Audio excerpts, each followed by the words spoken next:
नमस्कार सभी को। आप सभी का आपके अपने इस YouTube चैनल पर हार्दिक स्वागत है। आज हम राजस्थान से संबंधित कुछ क्वेश्चन आंसर सॉल्व करने जा रहे हैं, जो विगत परीक्षाओं में आए हुए अति महत्वपूर्ण प्रश्न हैं, उनके बारे में चर्चा करेंगे। पहला क्वेश्चन है, उत्तर वैदिक काल में आर्य संस्कृति का केंद्रीय स्थल कौन सा था? उत्तर वैदिक काल की समय सीमा है 1000 ईसा पूर्व से 600 ईसा पूर्व तक। तो इसका केंद्रीय स्थल था गंगा यमुना दोआब का जो क्षेत्र था, वो इसका केंद्रीय स्थल था। अब देखो, उत्तर वैदिक काल से संबंधित क्या था? ये इसमें वर्ण व्यवस्था थी, वो किस पर आधारित थी? जन्म पर आधारित थी। और वैदिक काल में वर्ण व्यवस्था किस पर आधारित थी? वो कर्म पर आधारित थी। इस समय उत्तर वैदिक काल में गार्गी, मैत्रेय जैसी विदुषियाँ रही हैं। सप्तछंद प्रदेश जो है वो किससे संबंधित है? वो वैदिक सभ्यता से संबंधित है। वैदिक सभ्यता का समय काल है 1500 ईसा पूर्व से 1000 ईसा पूर्व तक। इसमें वर्ण व्यवस्था थी, वो कर्म पर आधारित थी, और इसमें समाज में नारियों को प्रमुख स्थान दिया गया था। नेक्स्ट क्वेश्चन है, भारतीय समाज के इतिहास में 1856 का वर्ष महत्वपूर्ण सिद्ध हुआ, क्यों हुआ? तो इसका आंसर है, हिंदू विधवा पुनर्विवाह अधिनियम पारित हुआ था। कब? 1856 में। किसके प्रयासों से? ये लॉर्ड डलहौजी द्वारा ईश्वरचंद्र विद्यासागर के प्रयासों से पारित हुआ था। कब? 1856 में। नेक्स्ट ऑप्शन है, कन्यावध के विरुद्ध अधिनियम, ये कब बना था? ये हाड़ौती का पॉलिटिकल एजेंट था विल्किंसन। इसके प्रयासों से लॉर्ड बेंटिंग के समय सबसे पहले कोटा में 1833 ईस्वी में, और उसके बाद में बूंदी में 1834 ईस्वी को यह अधिनियम पारित किया गया। नेक्स्ट है, सती प्रथा के विरुद्ध अधिनियम।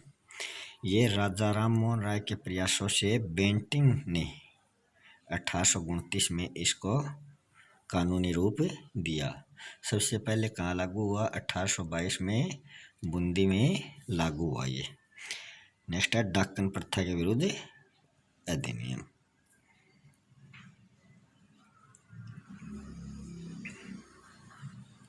नेक्स्ट क्वेश्चन है, इंडिका पुस्तक के लेखक कौन है?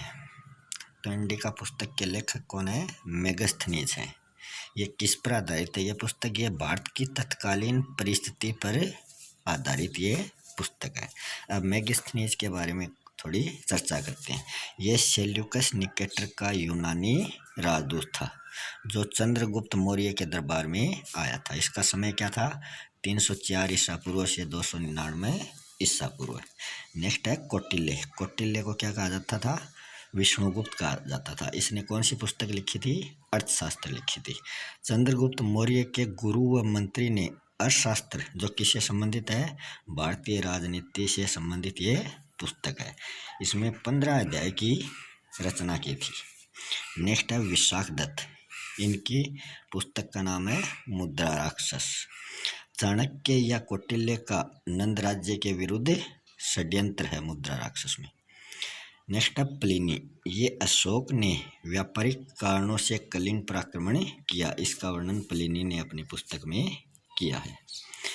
नेक्स्ट क्वेश्चन है, सम्राट अशोक के किस शिलालेख में पड़ोसी देशों का वर्णन किया गया है?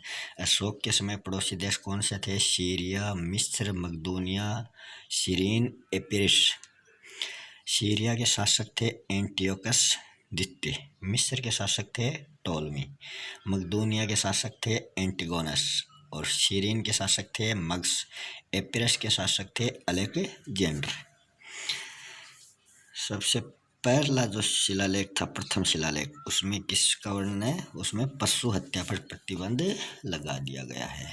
राजा हृदय परिवर्तित हो गया और उसने बौद्ध धर्म अपनाया। और पड़ोसी देशों का वर्णन भी किसमें है? 13वें शिलालेख में। नेक्स्ट है, भारतीय इतिहास में सैन्य युग किस काल के लिए प्रयुक्त होता है? तो यह होता है गुप्त काल के लिए प्रयुक्त। बर्नेट ने गुप्त काल की तुलना स्वर्ण काल के यूनानी इतिहास पेरिक्लीज से की है। और जो मौर्य काल है वो भारत का प्रथम व्यापक तथा भारतीय उपमहाद्वीप का विशालतम साम्राज्य है।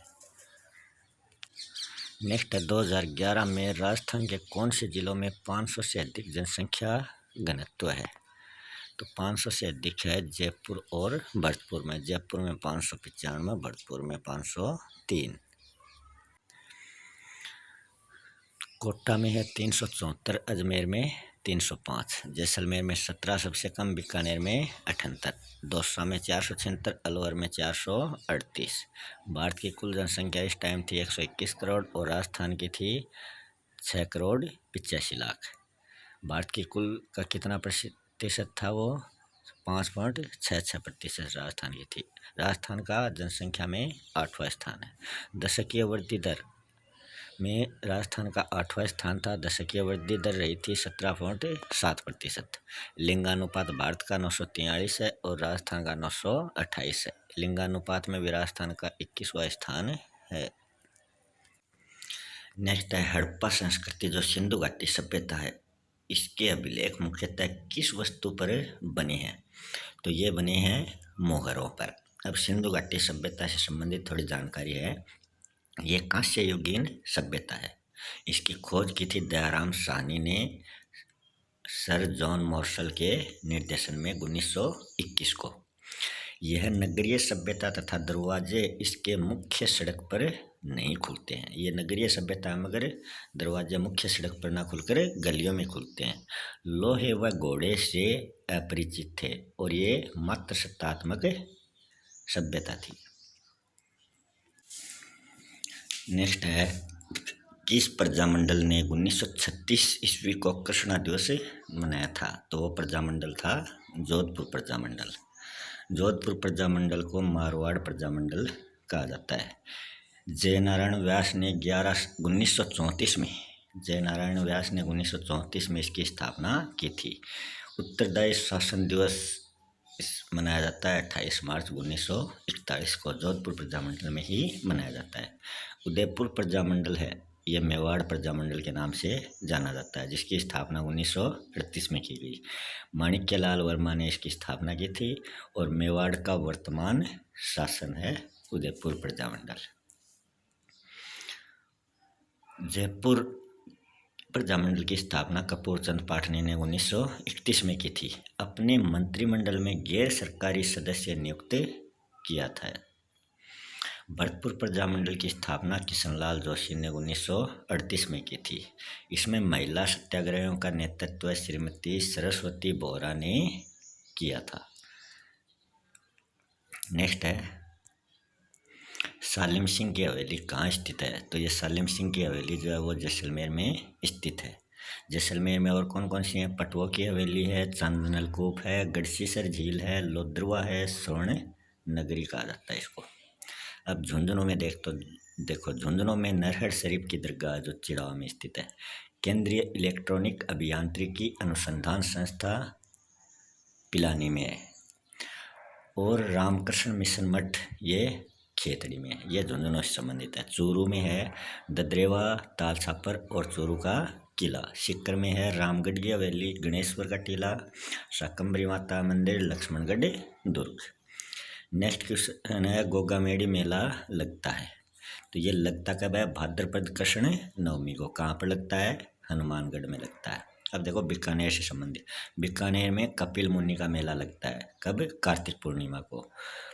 चननी चेरी मेला लगता है फाल्गुन पंचमी से सप्तमी तक। करणी माता का मेला लगता है चैत्र और अश्विन माह में। गंगानगर में गुरुद्वारा बुढ़ा जोड़ का मेला लगता है श्रावण अमावस्या में। डाडा पंपाराम का मेला फाल्गुन में लगता है। जैसलमेर में रामदेवरा का मेला लगता है भाद्रपद कृष्णा दूज से लेकर एकादशी तक। चुंगी तीर्थ मेला भाद्रपद पंचम से लेकर और भाद्रपद पंचमी को लगता है। राजस्थान की परंपरागत जल संरक्षण की विधि नहीं है। खड़ीन, टांका, टोबा ये तो परंपरागत हैं, जो नहीं है वो है नाली है। परंपरागत कौन कौन सी हैं? खड़ीन देखो क्या होती है, ये पलाया झीलें होती हैं जो निम्न कागारों से घिरी होती हैं। निम्न कागार होते हैं जहाँ मिट्टी में थोड़ा सा गड्ढा हो जाता है और उसमें पानी भर जाता है, वो पलाया झीलें होती हैं। वर्षा के जल के साथ चिकनी मिट्टी निचली सतहों पर जमा हो जाती है। ये कहाँ पर है? जैसलमेर में है। पलाया झीलें कहाँ पर है? जैसलमेर में। टांका क्या होता है? ये खेतों, घरों, किलों, गड्ढों में वर्षा जल को संग्रहित करने के लिए बनाया जाता है। इसके लघु रूप को कुंडी कहा जाता है। टोबा होता है जोहड़ या ताल। नाड़ी होती है पोखर, बेरिया कहते हैं कुएं को। बावड़ियाँ, नौलखा की बावड़ी डूंगरपुर में, चांद बावड़ी दौसा में, रानी जी की बावड़ी बूंदी में स्थित है। आधुनिक जल संरक्षण की विधियाँ जलकुंड, जिसको डिग्गी बोलते हैं, तालाब, नदी, कुआं, झीलें, बांध, बावड़ी, ये आधुनिक है। नेक्स्ट है बोराट का पठार कहाँ स्थित है? तो ये उदयपुर के उत्तर पश्चिम में कुंभलगढ़ व गोगुंडा के बीच में स्थित है। इस बोराट के पठार की ऊंचाई है 1225 मीटर। बेसरोगढ़ और बिजोलिया के बीच में उपरमाल का पठार स्थित है। उदयपुर के चारों तरफ लसाड़िया का पठार है जो विच्छेदित व कटा फटा है। सिरोही का जो उड़िया पठार है वो राज्य का सबसे ऊंचा पठार है। इसकी ऊंचाई है 1360 मीटर। जैसलमेर के पोखरण से मोहनगढ़ के मध्य एक भूगर्भीय जल पट्टी है जिसको बोलते हैं लाठी सीरीज।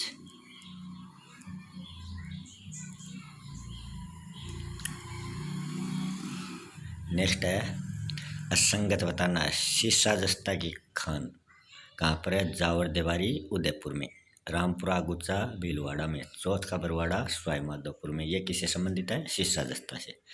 तांबा की खाने हैं खेतड़ी सिंगाना झुंझुनू में, खोदरी बालवर, अंजलि सलूम्बर उदयपुर, रेल मगरा राजसमंद।